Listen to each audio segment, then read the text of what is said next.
Hello everybody, welcome to Badlands Ballistics. Got a fun video today. One of my favorite all-time guns, Smith & Wesson Model 629.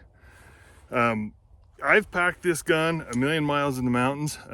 This is my favorite bear protection gun. We have a little bit of bear issues up in our summer range where the cows are, so every time I go, I take a handgun with me. I've taken a 45 Colt quite a bit. I've kind of started leaning toward this. I think this guy is pretty much perfection as far as mountain carry. You know, they had the mountain gun series for a while, limited run, but this is just a standard old 629. 1 year on the mountain, I decided to carry, half the year I carried my 5-inch barreled 44 mag Ruger Blackhawk, and about half the year I carried this guy. And I'll tell you what, that little, it was a 5.5-inch barrel, and I decided that this is the way to go. So we're gonna do some shooting with it today. Before we get into that, I ask you guys to take a minute and please subscribe. We've had some pretty steady growth on the channel, so I appreciate everyone that has subscribed up to this point. So I'm gonna show you what I've been kind of dealing with lately. Look at the snow. We've had so much rain and snow lately that, my shooting range here is a muddy mess. So that tells me it's a perfect day for revolver shooting. If you guys have been following the channel, I've been doing a lot of low development with 9mm. I am too lazy to dig through the mud to find my brass. I'm too big of a tightwad to leave it. So we're shooting revolvers here for a while. So anyway, the ammo we're shooting today, just my regular old load. It's a real Keith bullet. I make these at home out of the 429, 421 Lyman mold out of Will Waits. Had great luck with this bullet. Every 44 I have likes this bullet. So a little bit of change. Hopefully you guys have watched some of the videos, but these bullets I casted probably 2 or 3 years ago, and I am done with traditional lube. I am going to powder coat everything. I've got a handful of these left, probably, a few hundred, I don't know what it is, but I'm going to, of course, just shoot them. But from moving forward, every one of my newly manufactured, although we don't manufacture on YouTube, right, cast bullets is going to be powder coated. So anyway, had great luck with this using universal powder. Talk about low development.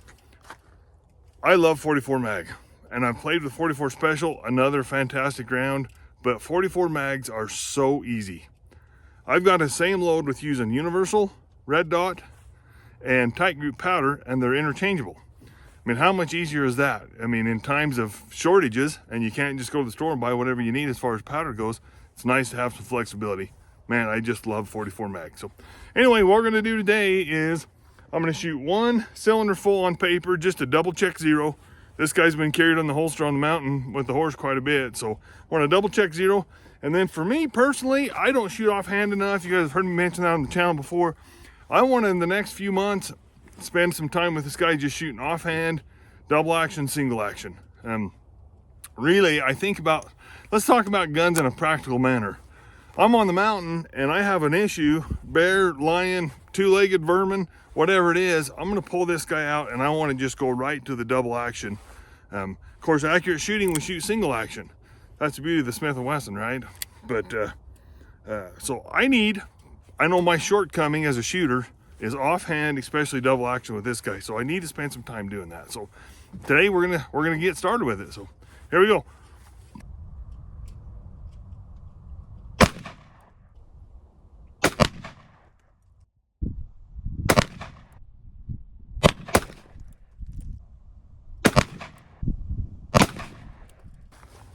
All right, let's walk up and have a look. Well, kind of interesting how that worked out. So I got 3 shots right here, pretty nice little group. 3 shots right there, pretty nice little group. It's just me. The gun's shooting just fine. It's just, I haven't shot this gun in 6 months. So I'm gonna call, there's nothing wrong with the sight for sure. So, all right, so we'll just shoot 6 shots on the target, double action. We'll go up and look at it, see if I got any kind of groups. Double action mode's a little more difficult for sure. So here we go.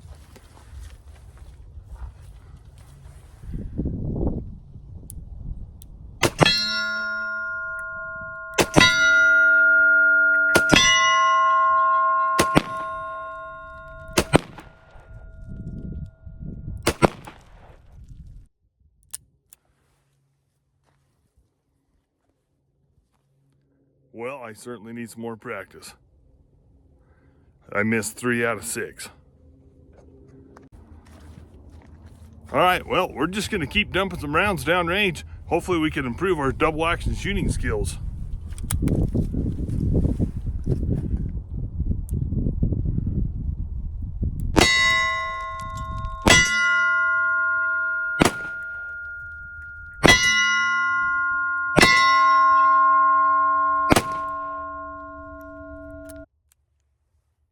You guys seen the big flinch there?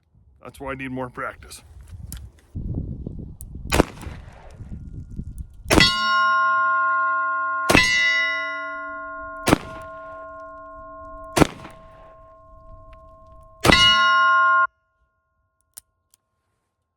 Yeah, man, that flinch is terrible, isn't it?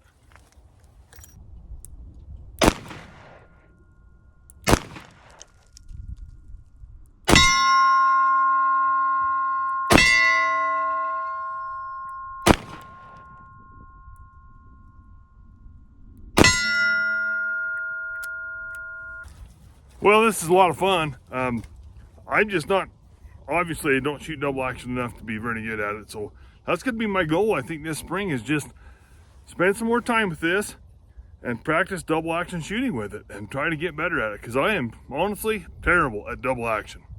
Obviously, I got the GoPro set up on that end, so you guys will be able to see all the misses. But so I don't know. I got a Smith & Wesson model 60, or it's a 586 in 38. Maybe I need to spend some more time with that. I haven't done a video on that yet, so maybe that'll be the next video. Anyway, I'm gonna dump a couple more cylinders full.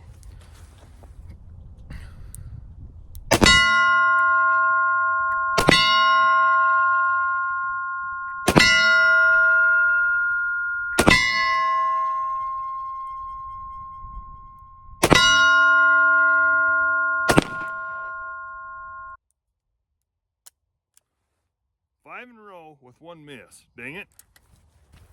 All right, I got 5 more shots left. I've used my whole bag of ammo, so this will be a good place to quit, but we'll do 5 more and see how it goes. I'll try to not have any misses.